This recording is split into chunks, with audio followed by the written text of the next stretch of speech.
कसा। उन्होंने कहा कि अब रामलीला में एक्टर मोदी के मुखौटे पहनकर एक्टिंग करेंगे। खादी और ग्रामोद्योग आयोग की डायरियों में महात्मा गांधी की जगह प्रधानमंत्री की चरखा चलाते तस्वीर के विवाद पर कटाक्ष करते हुए राहुल ने कहा कि अगर चीजें ऐसी ही चलती रही तो वह दिन दूर नहीं जब देश में रामलीलाओं में एक्टर भगवान राम की बजाय मोदी के मुखौटे पहनकर एक्टिंग करेंगे। मोदी जी केवल एक व्यक्ति का शासन नहीं चाहते, वह अपनी आवाज में सबकी आवाज को दबाना चाहते। कामकाज के निरंकुश तरीके के लिए मोदी की आलोचना करते हुए कांग्रेस उपाध्यक्ष ने आरोप लगाया कि वह सब चीजों पर अपने चेहरे को थोपना चाहते हैं। मोदी के खादी के प्रति प्रेम को फर्जी बताते हुए राहुल ने कहा कि 15 लाख रुपए का सूट और चरखा एक साथ नहीं चल सकते। चरखे को कुटीर और हथकरघा उद्योग को बढ़ावा देने वाला बताते हुए कांग्रेस नेता ने कहा कि अगर मोदी की खादी के लिए प्रतिबद्धता असली होती तो वह चुनिंदा 50 उद्योगपतियों के लिए दिन रात काम नहीं कर रहे होते। प्रधानमंत्री नरेंद्र मोदी का भारतीय रिजर्व बैंक जैसे संस्थानों की स्वायत्तता को चोट पहुंचाने का आरोप लगाते हुए कांग्रेस उपाध्यक्ष राहुल गांधी ने दावा किया कि केंद्रीय बैंक के गवर्नर को भी नोटबंदी पर उनके निर्णय के बारे में सिर्फ एक दिन पहले सूचित किया गया। राहुल ने कहा भारतीय रिजर्व बैंक की स्थापना ऐसे संस्थान के रूप में की गई थी जो सभी राजनीतिक दबाव से मुक्त रहकर स्वतंत्र काम करता था। हालांकि नोटबंदी से सिर्फ एक दिन पहले उसके गवर्नर को एक पत्र लिखकर यह बताया जाता है कि मोदी जी ने 500 और 1000 रुपए के नोटों को वापस लेने का निर्णय ले लिया है। स्टेट गवर्नर लगाने की मांग वाली याचिका पर 10 राज्यों द्वारा जवाब दाखिल न किए जाने पर सुप्रीम कोर्ट ने फटकार लगाई। उन्होंने कहा पंचायत नहीं है, इसे हल्के में नहीं लिया जा सकता। न्यायाधीश न्यायमूर्ति जगदीश सिंह खेहर और न्यायमूर्ति डी.वाई. चंद्रचूड़ की पीठ ने कहा यह सर्वोच्च न्यायालय है या कोई मजाक न्यायालय, यह पंचायत नहीं है और इसे हल्के में नहीं ले सकते। सर्वोच्च न्यायालय ने सोमवार को 10 राज्यों के परिवहन सचिवों से वाहनों में स्पीड गवर्नर यानी गति सीमा तय करने का यंत्र लगाने की मांग वाली याचिका पर जवाब दाखिल करने को कहा। न्यायालय ने कहा कि ऐसा न करने पर उन्हें उसके समक्ष पेश होना पड़ेगा। गैर सरकारी संगठन एनजीओ सुरक्षा फाउंडेशन ने कुछ श्रेणी के यात्री व परिवहन वाहनों को स्पीड गवर्नर लगाने से छूट प्रदान करने की सरकार की 15 अप्रैल 2015 की अधिसूचना को चुनौती दी है। जिन राज्यों ने जवाब दाखिल नहीं किया उनमें से आंध्र प्रदेश, असम, बिहार, नागालैंड, सिक्किम, तमिलनाडु, दिल्ली, त्रिपुरा, राजस्थान और मध्य प्रदेश शामिल है। इनके द्वारा आदेश की नफरमानी पर कड़ा रुख अपनाते हुए न्यायालय ने मामले की सुनवाई 4 सप्ताह तक के लिए स्थगित कर दी।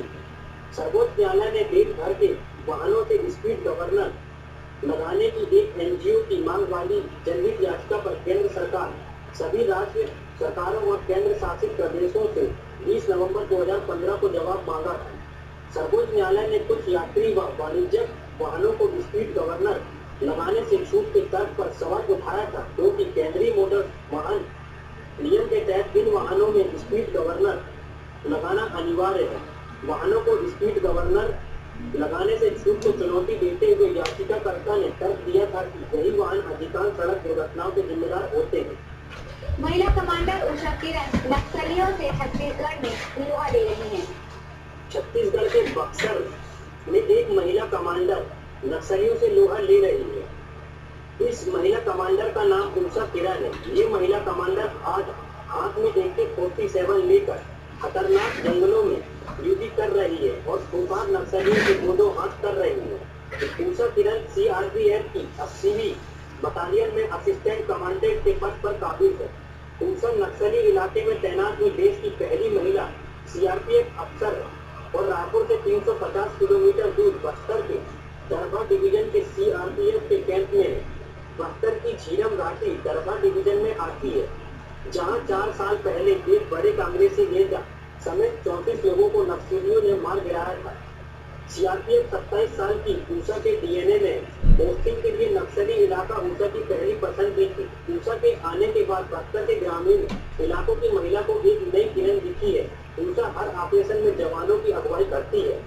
दिल्ली में बीजेपी की केंद्रीय चुनाव समिति की बैठक हुई, जिसमें यूपी, उत्तराखंड, गोवा के बचे उम्मीदवारों का फैसला किया गया।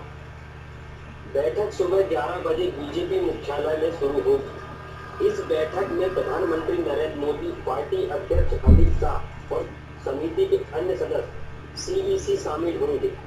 गौरतलब है कि सोमवार को बीजेपी ने यूपी के 149 उम्मीदवारों, उत्तराखंड के 64 और पंजाब के 3 उम्मीदवारों के नामों की घोषणा की थी। उत्तर प्रदेश में होने वाले विधानसभा चुनाव के लिए बीजेपी ने पहली लिस्ट में फेज 1 और फेज 2 के 149 उम्मीदवारों का ऐलान किया। मौजूदा विधायकों में से ज्यादातर को टिकट दिया गया है। यूपी में 7 चरणों में चुनाव होंगे। पहले चरण में 15 जिलों की 73 सीटों पर 11 फरवरी को वोटिंग होगी। दूसरे चरण में 11 जिलों की 67 सीटों पर 15 फरवरी को वोटिंग होगी। तीसरे चरण में 12 जिलों की 69 सीटों पर 19 फरवरी को वोटिंग होगी। चौथे चरण में 12 जिलों में 23 फरवरी को वोटिंग होगी। पांचवें चरण में 11 जिलों की 52 सीटों पर 27 फरवरी को वोटिंग होगी। छठे चरण में 7 जिलों की 49 सीटों पर 4 मार्च को वोटिंग होगी। सातवें चरण में 7 जिलों की 40 सीटों पर 8 मार्च को वोटिंग होगी। गुजरात में पटेल आरक्षण की आवाज बन चुके हार्दिक पटेल की 6 महीने बाद गुजरात में वापसी हुई। हिम्मतनगर में कर रहे हैं रैलियां। हार्दिक पटेल 6 महीने के राज्य बदल के बाद गुजरात वापसी कर रहे हैं। हार्दिक पटेल बुधवार को गुजरात के हिम्मतनगर में एक रैली को संबोधित किया। अदालत के आदेश के बाद हार्दिक पटेल बीते 6 महीने से राजस्थान के उदयपुर में रह रहे थे। हार्दिक के समर्थकों ने उनके स्वागत के लिए बड़ी तैयारी कर रखी है। सबसे पहले राजस्थान गुजरात बॉर्डर पर हार्दिक का भव्य स्वागत किया गया। बॉर्डर से 1000 कारों के काफिले के साथ हार्दिक गुजरात के ब्रेक के बाद आप सभी का हमारे प्रोग्राम अधिकांश सड़क कुमार नक्सलियों से डिवीजन के साल पहले एक सीआरपीएफ 27 साल की पूसा के डीएनए में सुबह 11 बजे बीजेपी मुख्यालय में उम्मीदवारों का फैसला किया गया। आपको बता दें पटेल बैठक सुबह 11 बजे बीजेपी मुख्यालय में शुरू होगी। इस बैठक में प्रधानमंत्री नरेंद्र मोदी, पार्टी अध्यक्ष अमित शाह और समिति के अन्य सदस्य सीईसी शामिल होंगे। गौरतलब है कि सोमवार को बीजेपी ने यूपी के 149 उम्मीदवारों, उत्तराखंड के 64 और पंजाब के 3 उम्मीदवारों के नामों की घोषणा की थी। उत्तर प्रदेश में होने वाले विधानसभा चुनाव के लिए बीजेपी ने पहली लिस्ट में फेज 1 और फेज 2 के 149 उम्मीदवारों का ऐलान किया। मौजूदा विधायकों में से ज्यादातर को टिकट दिया गया है। यूपी में 7 चरणों में चुनाव होंगे। पहले चरण में 15 जिलों की 73 सीटों पर 11